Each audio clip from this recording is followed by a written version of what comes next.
여호와의 말씀이 내게 임하니라. 이르시되 가라 예루살렘에 귀에 외칠지니라. 여호와께서 이와 같이 말씀하시기를 내가 너를 위하여 내 청년의 때에 인애와 내 신혼 때의 사랑을 기억하노니 곧 씨 뿌리지 못하는 땅 그 광야에서 나를 따랐음이니라. 이스라엘은 여호와를 위한 성물 곧 그의 소산중 첫 열매이니 그를 삼키는 자면 모두 벌을 받아 재앙이 그들에게 닥치리라.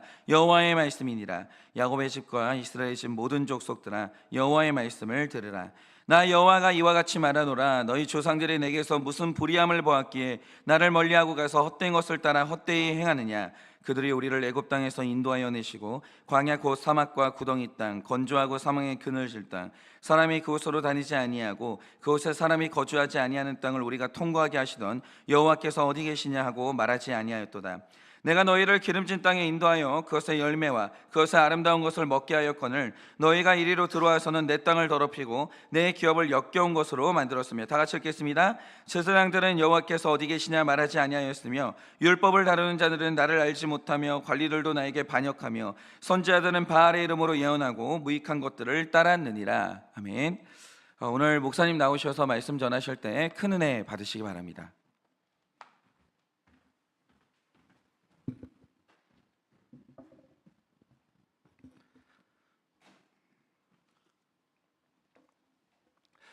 예, 우리가 어제부터 이 예레미야서를 이제 묵상하고 있는데요. 그러면 우리가 이제 이 예레미야서를 이제 묵상할 때 이 예레미야라는 사람이 과연 어떤 선지자였었냐, 이제 그거를 이제 함께 보고자 합니다.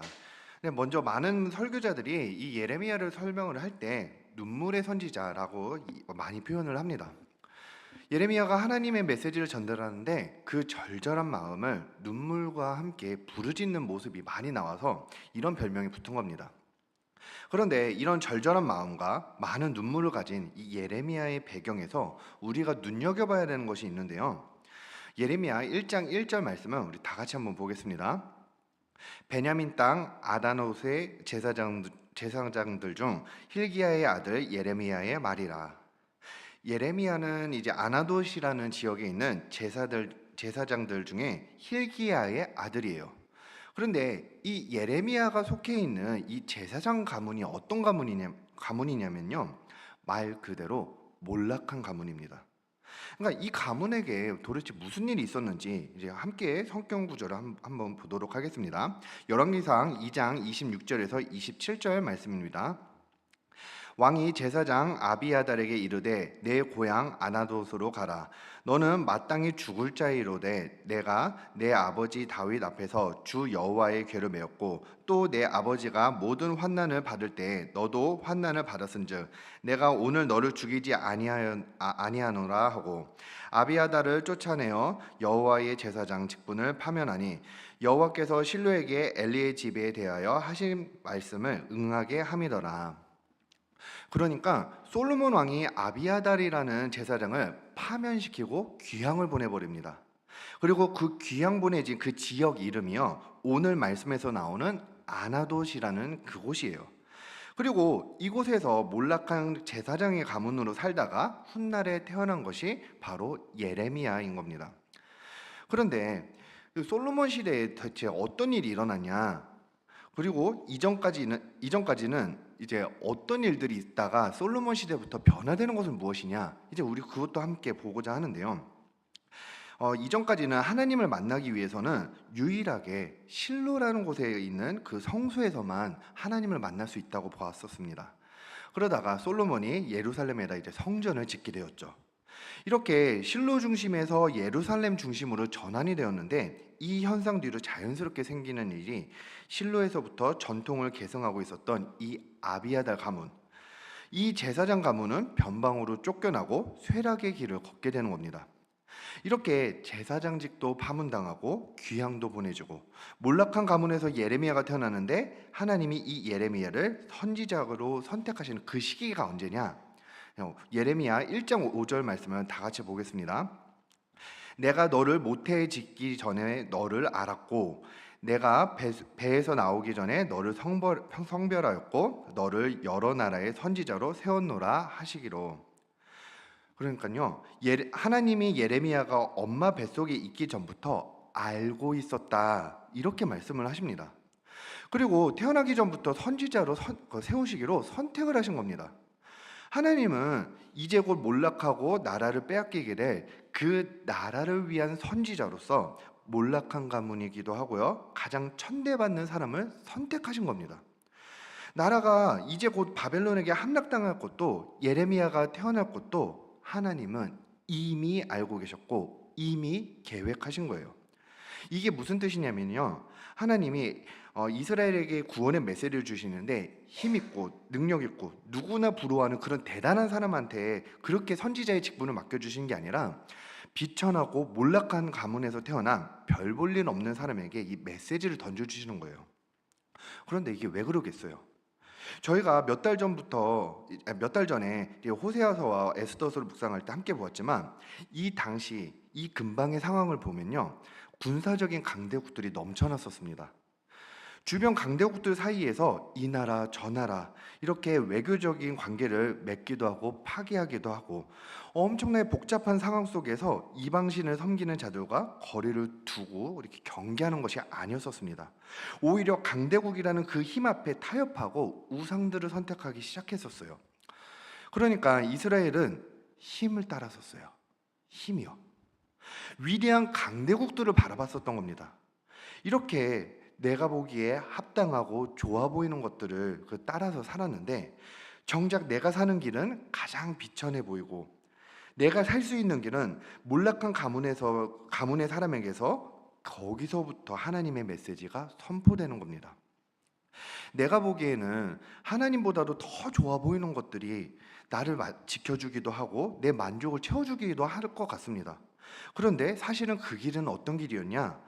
바벨론으로부터 나라가 멸망되는 길이었고요, 내가 바라보던 것과 정반대로 가장 별 볼 일 없는 사람에게서 하나님의 메시지도, 회복의 예언도 선포가 되는 겁니다. 그러면 오늘 하나님께서 이 본문 말씀을 통해서 무엇을 말씀하시는지 함께 보겠습니다. 오늘 본문 말씀 2장 2절입니다. 가서 예루살렘의 귀에 외칠지니라. 여호와께서 이와 같이 말씀하시기를, 내가 너를 위하여 내 청년 때의 인애와 내 신혼 때의 사랑을 기억하노니 곧 씨 뿌리지 못하는 땅 그 광야에서 나를 따랐음이니라. 하나님이요, 나를 기억해. 마치 우리 신혼부부 때처럼 뜨겁게 사랑하고 애타게 그렇게 사랑했었던 너희와 나의 관계를 다시 기억해. 이렇게 말씀하시는 거예요. 그러니까 이게 마치 어떤 것처럼 보이냐면요, 버림받은 사람이 자신을 두고 바람을 피우는 그 배우자에게 우리가 함께 했었던 그 뜨거웠던 신혼의 때를 다시 기억해 달라고 그렇게 매달리고 있는 것처럼 보여요. 하나님이요, 이 세상의 창조주가요, 이 세상의 주인이요, 본인을 버리고 바람을 피우듯이 다른 우상으로 달려가는 우리들을 향해서 매달리고 계시는 겁니다. 왜요?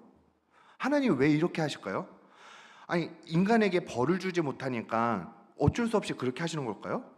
하나님도 어쩔 수 없이 불가능한 영역이 있어가지고 이렇게 하시는 걸까요? 아니죠. 아니에요. 너무너무 우리를 사랑하시기 때문에 이렇게 매달리시는 겁니다. 너무 사랑하니까 너무 많은 죄를 짓고 있는 이 사람이라는 존재를 모두 다 쓸어버리고 징벌할 수도 있는데, 너무 사랑해서요, 너무 사랑하니까 곧 징벌이 닥치기 전에 그 직전까지도 사랑의 메시지를 던져주시는 거예요. 그래서 신혼 때처럼 그렇게 우리가 절절하게 사랑했었던 그 마음을 다시 기억하고 그 시절로 다시 돌아와, 이렇게 절절하게 말씀하시는 겁니다. 그러면 이스라엘 백성이 도대체 어떤 행동을 했길래 하나님이 마치 버림받은 것처럼 이렇게 말씀하시냐? 오늘 본문 말씀 2장 6절에서 8절 말씀을 다시 한번 보겠습니다.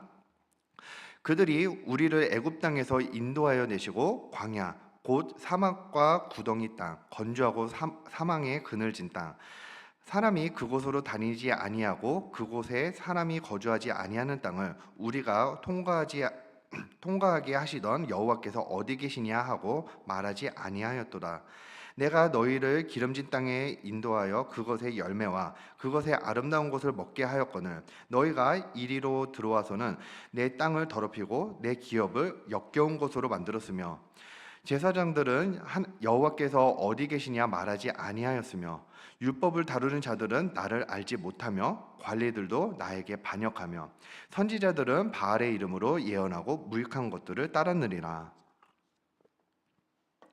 이전에 하나님이 애굽 땅으로부터 수많은 기적과 구원의 역사를 이루셨었어요. 그런데 그거를 다 잊어버리고 하나님을 찾지를 않아요. 그리고 지금 이스라엘이 살고 있는 그 땅에 수많은 우상들을 들여와서 땅을 더럽히고 제사장들조차도 여호와에 대해서 묻지를 않습니다. 율법을 다루는 사람들도 하나님을 알지 못하게 되고요. 예언을 하는 자들은요, 하나님이 아닌 우방신, 그러니까 바알신의 이름으로 예언을 하기 시작하는 거예요. 여러분, 그러니까 지금 이스라엘 백성이요, 이렇게까지 하는 거는 이거는 배신이에요, 배신. 아니, 왜 그러냐면요, 이들이 하고 있는 행동을 그리고 말들을 잘 보면요, 믿음이 없었던 사람들이 하나님에 대해서 잘 알지 못하고 하나님을 몰라서 하는 그런 언행들이 아니에요. 아니, 100번 양보해가지고 잠시 믿음이 흔들렸다, 그런 상황이다, 그렇게까지 하더라도 이런 식으로까지는 말하지도 행동하지도 못해요. 왜 그러냐? 이들은 하나님에 대해서 의문이나 의심을 하는 정도가 아니라 적극적으로 하나님을 부인하고 대적하는 겁니다. 그리고 하나님이 아니라 우상을 섬기는 행위를 했는데요, 이거를 인간의 삶으로 표현하면 배우자가 바람을 피우는 것이나 그게 마찬가지가 되는 거예요. 그러면 이들은 도대체 무슨 이유로 이 신혼부부처럼 서로 뜨겁게 사랑하던 그 하나님을 뒤로하고 이렇게까지 변했을까요? 조금 전에도 이제 말씀드렸지만 복잡한 외교 관계와 강대국들 사이에서 내 안전을 지켜줄 것 같은 그 강대국, 너무나도 욕심나는 그 힘을 따라가고 관심을 두다 보니까 하나님이 아니라 내 최대의 관심사는 세상의 것들이었었고, 그렇게 이 땅의 우상들이 들어오게 되면서 어느새 내 마음을 완전히 빼앗겨 버린 거예요. 처음부터 하나님을 배신하는 목적은 아니었었어요. 그런데 여러분, 여기서 정말 놀라운 사실이 뭐냐면요, 앞서서 말했듯이 이 모든 것을 하나님이 다 알고 계셨다는 거예요. 이미 알고 계셨다는 겁니다.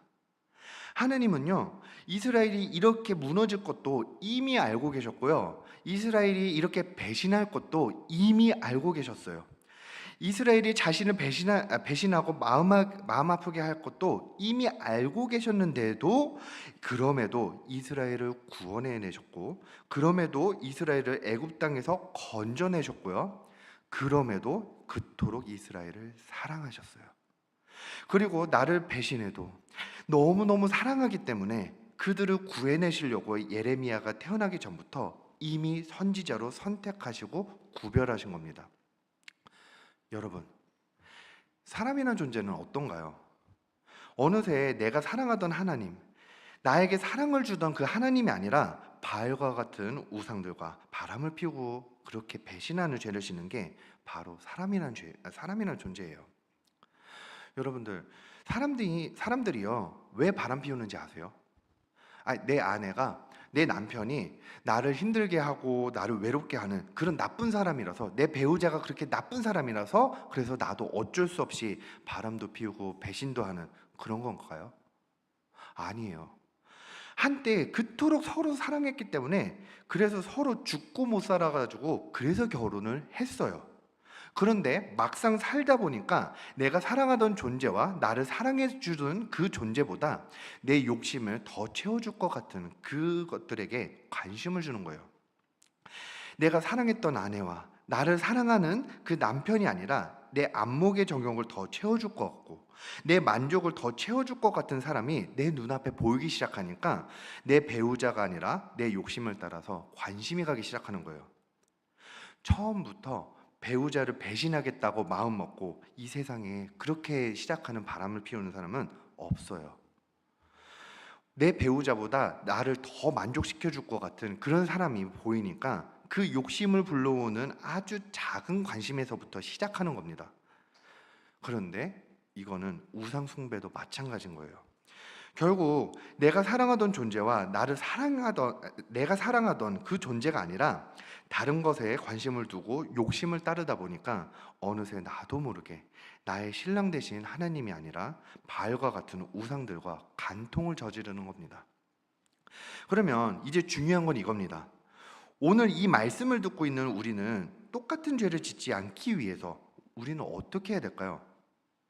그러니까 우리가 한일교회에 이제 이 정답을 이제 끊임없이 외치고 다니시는 이제 한 권사님이 계신데요. 이분이 지금 청년 목자로도 이제 섬기고 계시거든요. 그런데 이 권사님께서 청년들에게 한 가지 별명이 생겼습니다. 그게 뭐냐? 이제 큐티 권사님이에요. 그러니까 이게 무슨 말이냐면 이 권사님이 청년들을 만나고 볼 때마다 계속해서 끊임없이 확인하고 묻고 확인하시는 게 있는데 그게 뭐냐면요. 너 큐티했어? 큐티 잘하고 있니? 매일매일 목장에서 큐티 나눔 하고 있니?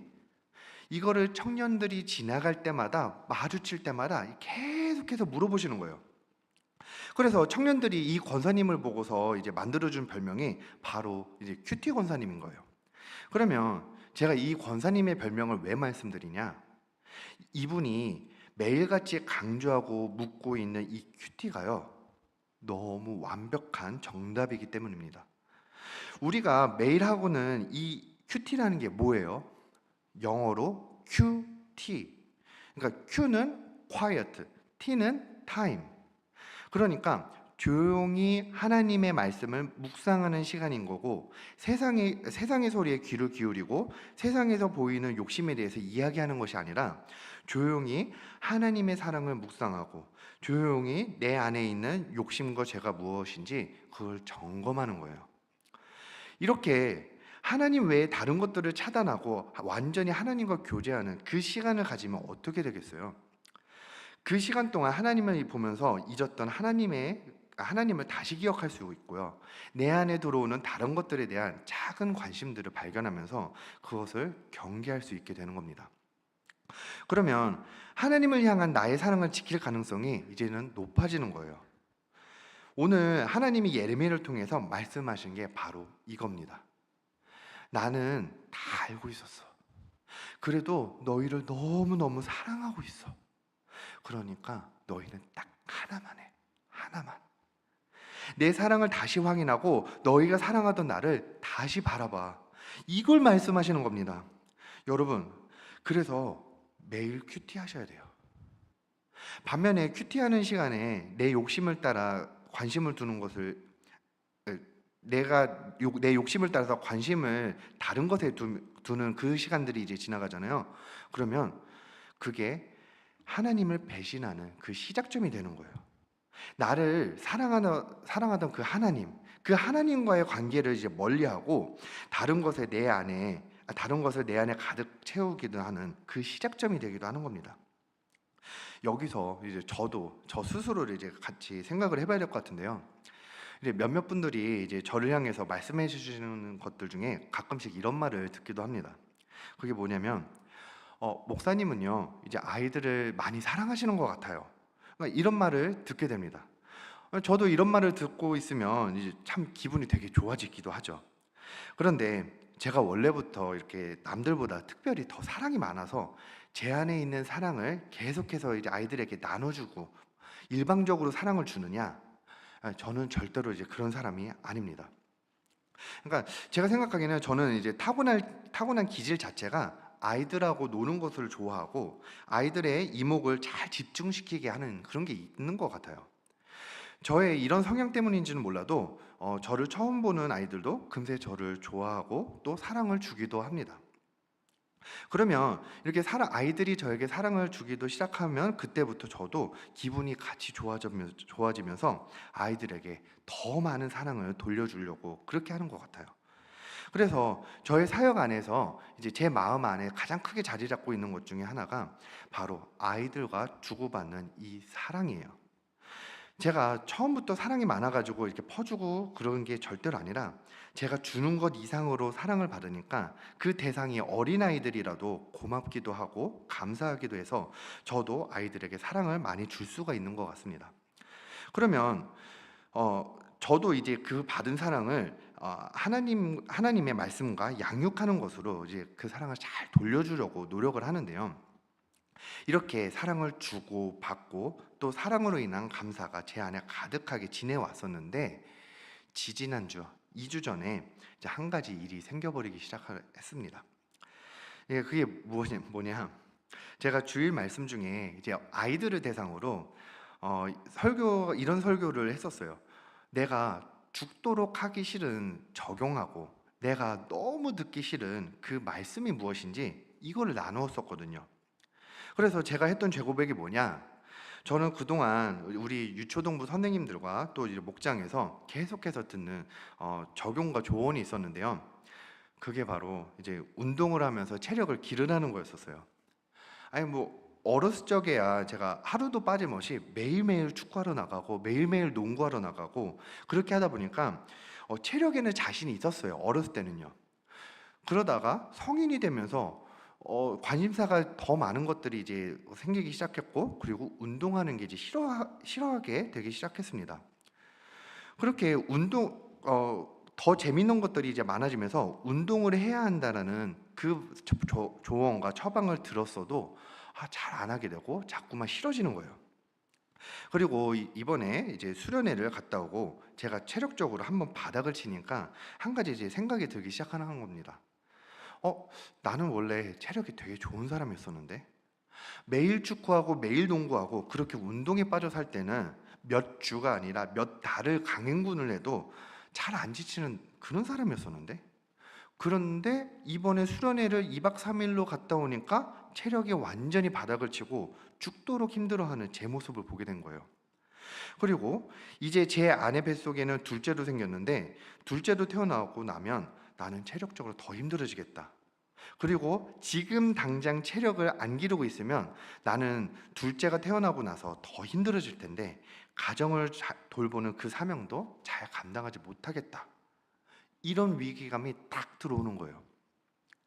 그래서 그동안 운동을 해야 한다는 그 처방과 조언을 안 따르고 그토록 피하고 다녔던 거를 이제 죄고백으로 나눴죠. 그리고 이제 그날 점심으로 아이들 간식이 나왔는데 오랜만에 아이들이 다들 좋아하는 이제 좋아하는 메뉴가 이제 나온 거예요. 그 메뉴가 뭐냐? 이제 치킨이 나왔는데요. 아이들이 이제 환장을 하죠. 너무너무 좋아하죠. 그런데 아이들만 이제 치킨을 좋아하는 게 아니라 저도 이제 치킨을 되게 좋아하거든요. 근데 이제 아이들이 치킨을 받아가고 치킨을 또 이제 먹는 모습을 보다가 제가 한 아이한테 이제 장난을 쳤어요. 야 누구야? 너 치킨 맛있어?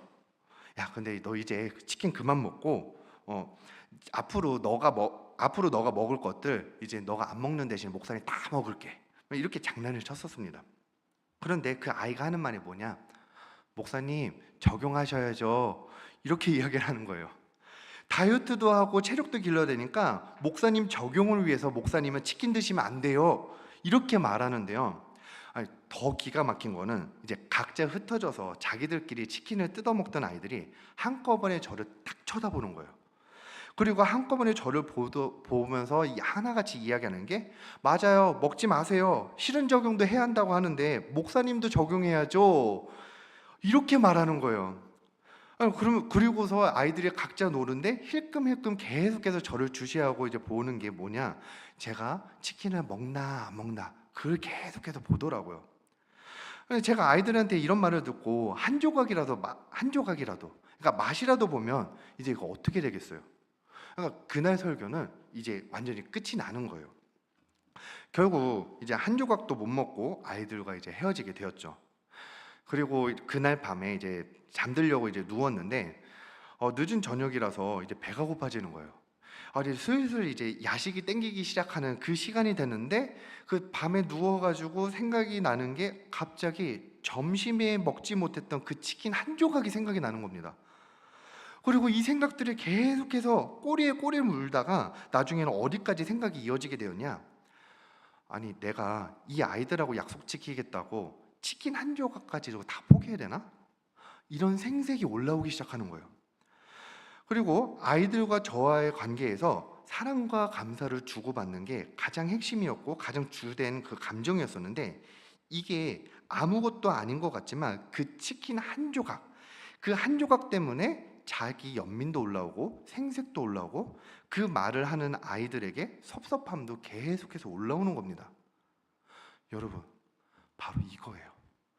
치킨 한 조각이요, 아무것도 아닌 것 같지만 그것 하나가 내 마음을 크게 들어오면요, 그게 우리 마음을 상하게도 만드는 겁니다.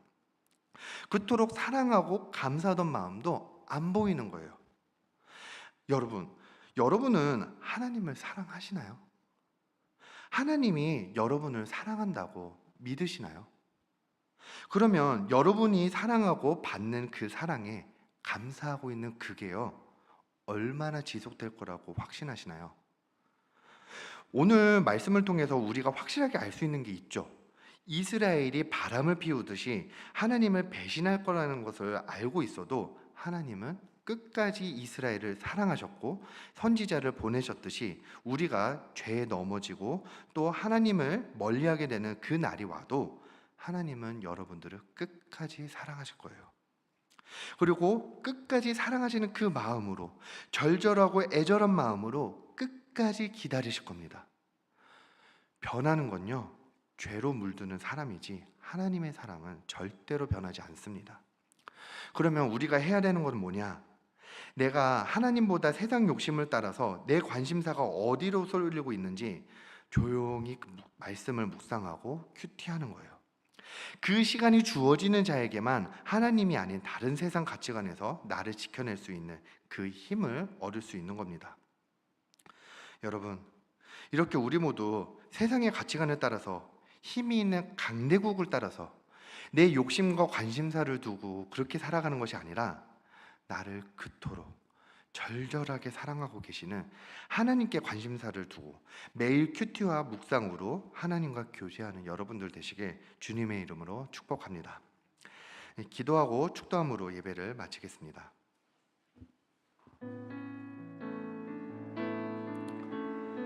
하나님, 오늘 이 말씀을 통해서